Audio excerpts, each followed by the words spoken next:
अस्सलामुअलैकुम एवरीवन। तो मेरी स्टूडेंट को, मैं क्लास 8 की स्टूडेंट है जिसमें मैं लीनियर इक्वेशंस पढ़ा रही थी। तो उसका कहना था कि जैसे बहुत सारे ऐसे ट्यूटोरियल हमें यूट्यूब पर मिल जाते हैं जहाँ पे हमें कॉन्सेप्ट तो क्लियर करवा दिया जाता है, बट हमें क्वेश्चंस नहीं मिल पाते जिस क्वेश्चन में हमें दिक्कत हो। तो सारे क्वेश्चन तो मैं उसे सॉल्व करवा रही थी जिसमें भी उसे दिक्कत है। तो मैंने सोचा क्यों ना मैं आप लोगों के साथ भी वो क्वेश्चंस शेयर करूं, ताकि आप लोगों को भी ये दिक्कत अगर आए तो आप मेरे वीडियोस देख के अपने क्वेश्चंस को सॉल्व कर सकते हैं और आंसर मैच कर सकते हैं कि किस तरीके से सॉल्व होकर ये आंसर आया। तो मैं इसे पूरा पढ़ाऊँगी नहीं, बस कुछ कॉन्सेप्ट जो है उसके थोड़े थोड़े बता दूँगी ऊपर ऊपर। बाकी जो मैं सॉल्व करूँगी वो क्वेश्चन होंगे। तो मैं यहाँ पे रत्ना सागर की बुक यूज़ कर रही हूँ मैथ्स के लिए, क्योंकि मेरी जो स्टूडेंट है उसके स्कूल में इसी पब्लिशर को पढ़ाया जाता है, इस वजह से मेरे पास ये है। तो मैं इससे, अगर आपको किसी और पब्लिशर की बुक के किसी क्वेश्चन में अगर आपको दिक्कत हो, डाउट हो, तो आप मुझे कमेंट करके इस क्वेश्चन को पूछ सकते हैं। मैं सॉल्व करके आप लोगों के साथ उस क्वेश्चन को शेयर कर दूँगी, ठीक है। तो यहाँ पे हम लोग आगे बढ़ते हैं। तो मैं बस यहाँ पे आप लोगों को लीनियर इक्वेशन ऑलरेडी आप लोगों ने स्टडी की होगी क्लास 7 में भी, तो इसके कुछ रूल्स मैं बता दूंगी अभी, और फिर हम लोग प्रोसीड करेंगे क्वेश्चंस की तरफ। तो ये हमारे कुछ रूल्स हैं। जैसा कि हम लोग जानते हैं कि adding the same number from both sides of the equation, ये आप लोगों ने क्लास 7 में भी पढ़ा होगा। तो इसमें रूल्स क्या है कि हम लोग ऐड करेंगे दोनों साइड के इक्वेशंस के नंबर्स को जो ऐड हो सकते हैं, सब्ट्रैक्ट करेंगे जो कि दोनों साइड के इक्वेशंस को जो भी सब्ट्रैक्ट होने वाले टर्म्स उसे सब्ट्रैक्ट करेंगे, जो ऐड होने वाले टर्म्स उसे ऐड करेंगे। उसके बाद फिर हम लोग सिमिलरली मल्टीप्लिकेशन को भी देखेंगे। तो मल्टीप्लाई करेंगे हम वैसे इक्वेशन के बोथ साइड हम लोग मल्टीप्लाई करेंगे किससे, जो कि सेम नॉन ज़ीरो नंबर्स होंगे। तो सेम नॉन ज़ीरो नंबर्स के साथ हम उसे मल्टीप्लाई करेंगे हमारे इक्वेशंस के बोथ साइड। उसके बाद हमारा काम आता है डिवाइडिंग का। तो सिमिलरली डिवाइड करेंगे both side of the equations को by same non zero number के साथ। तो ये हमारे 4 रूल्स हैं जिसके अकॉर्डिंगली हम लोग लीनियर इक्वेशंस 1 वेरिएबल के क्वेश्चंस बनाएंगे। तो यहाँ पे एक टर्म आता है ट्रांसपोजिशन का, तो यहाँ पे उसकी डेफिनेशन मैं लिख रही हूँ। तो ट्रांसपोजिशन में हम लोग क्या करते हैं कि any term of the equation may be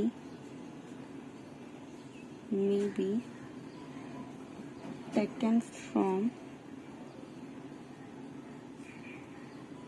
one side to other after changing the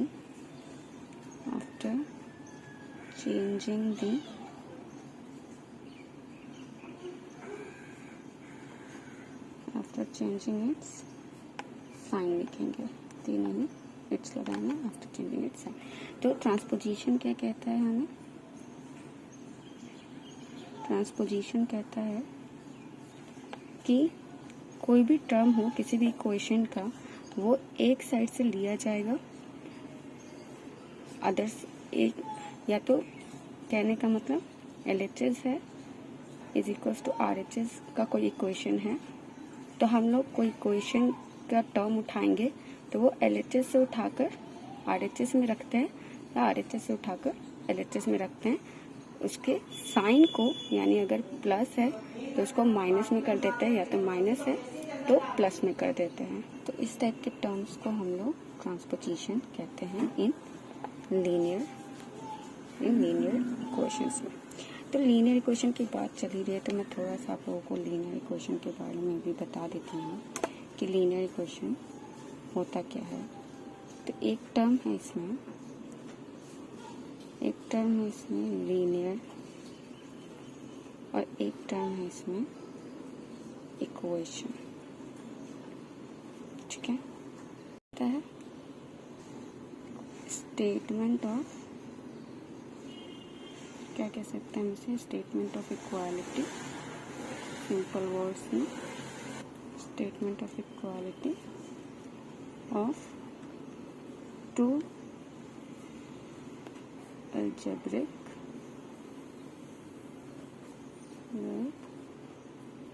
equation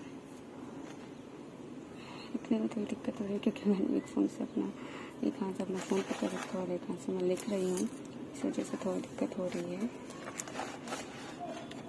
तो इसलिए मैं पहले ही से अपने जो डेफिनेशन है वो लिख के रखती हूँ। खैर लोग समझ आ जाएगी। कोई दिक्कत हो तो आप मुझे कमेंट करके बता सकते हो। हम लोग बात करते हैं लीनियर इक्वेशन की।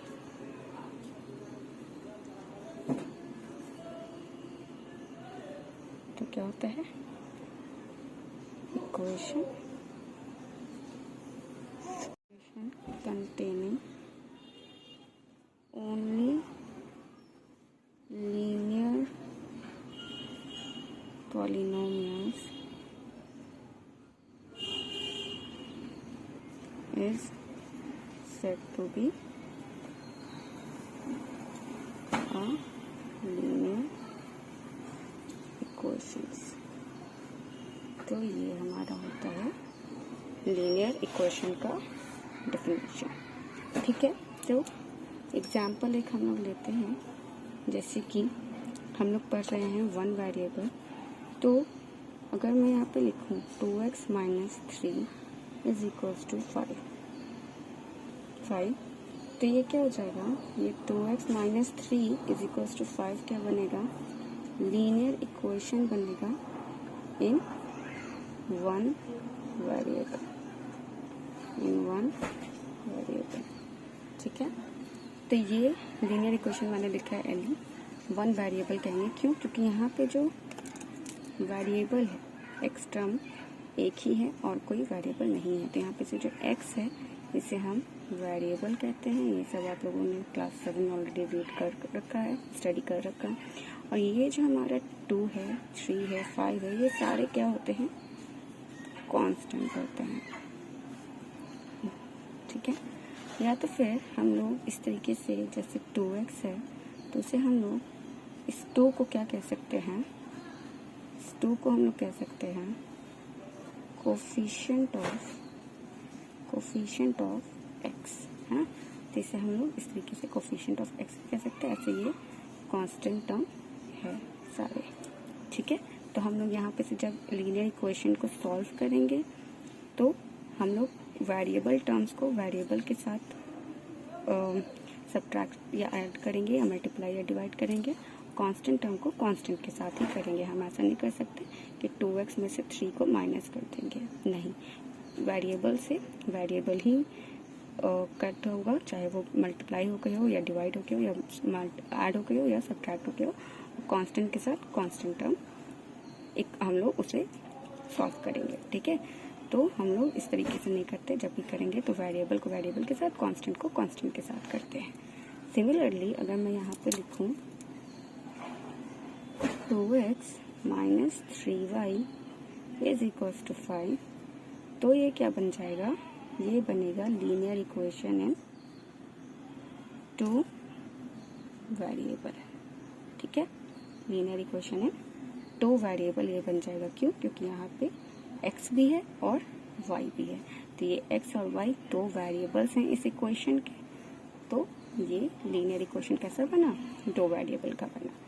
ठीक है, तो इसी को हम लोग कहते हैं लीनियर इक्वेशन इन 1 वेरिएबल। तो मैंने आप लोगों को सब बता दिया है। अब हम लोग जो करेंगे वो क्वेश्चन सॉल्विंग होगा। तो हम लोग क्वेश्चन पे आ जाते हैं। एक क्वेश्चन मैं आप लोगों को एज एग्जाम्पल के तौर पे बताती हूँ और उसके बाद फिर मैं नेक्स्ट वीडियो जो अपलोड करूँगी वो एक्सरसाइज क्वेश्चन से सारे क्वेश्चंस मैं 5-5 या 10-10 करके अपलोड कर दूँगी।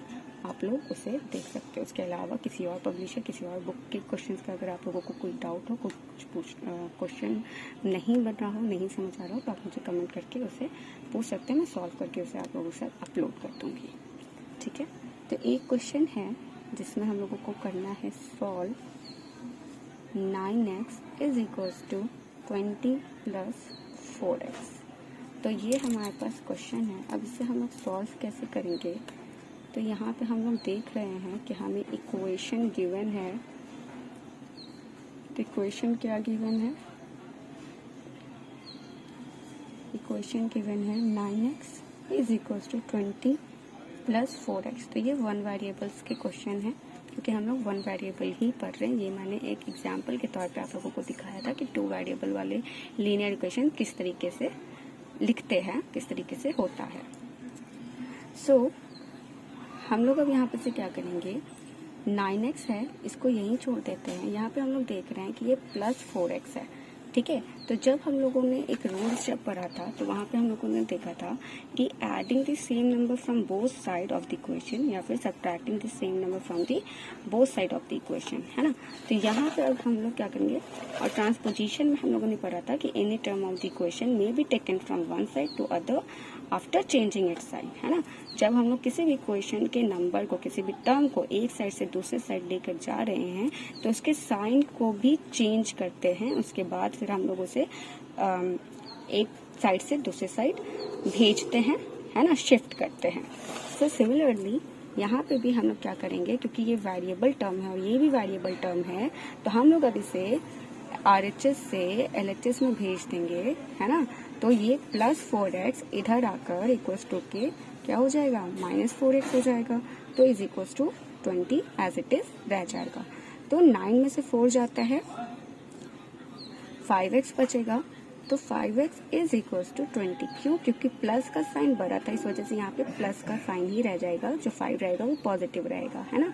तो अगर हमारे पास इस तरीके से क्वेश्चन होता कि 9x माइनस 10x, तो हम लोग यहाँ पे माइनस x लेते, क्योंकि माइनस का वैल्यू जो था वो बड़ा हो जाता तब। लेकिन यहाँ पे माइनस का वैल्यू छोटा है और प्लस का वैल्यू ज्यादा है, तो प्लस वाले साइन वैल्यू को हम लोग यहाँ पे भी प्लस में एज ए। सारी चीजें आप लोगों को ऑलरेडी नोन होगी, फिर भी मैं आप लोगों को एक डिवीजन के तौर पे मैं आप लोगों को एक बार और रिकॉल कर देती हूँ। तो अब यहाँ पे से x ऐसे ही छोड़ देते हैं, क्योंकि ये जो 5 है वो x का कोफिशिएंट है और मल्टीप्लिकेशन में है, तो ये इस तरफ 20 एज इट इज है, तो ये 5 मल्टीप्लिकेशन में है, इस तरफ आ जाएगा, डिवीजन में चला जाएगा। आप लोग ये सारी चीजें ऑलरेडी पढ़ चुके होंगे, मालूम होगा, है ना। तो x इज इक्वल टू कितना हो जाएगा, 5 4 20 होते हैं, तो यहाँ पे x का जो वैल्यू होगा वो कितना आ जाएगा, 4 हो जाएगा।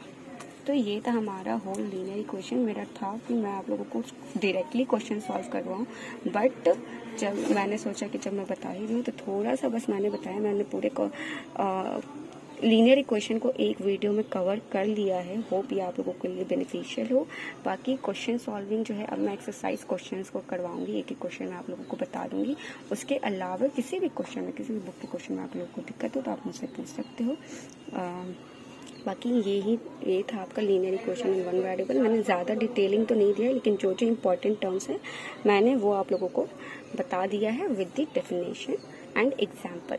तो फिर मिलते हैं नेक्स्ट वीडियो में, जहाँ पे मैं आप लोगों को एक्सरसाइज 7.1 का सारा क्वेश्चन सॉल्व करके बताऊंगी।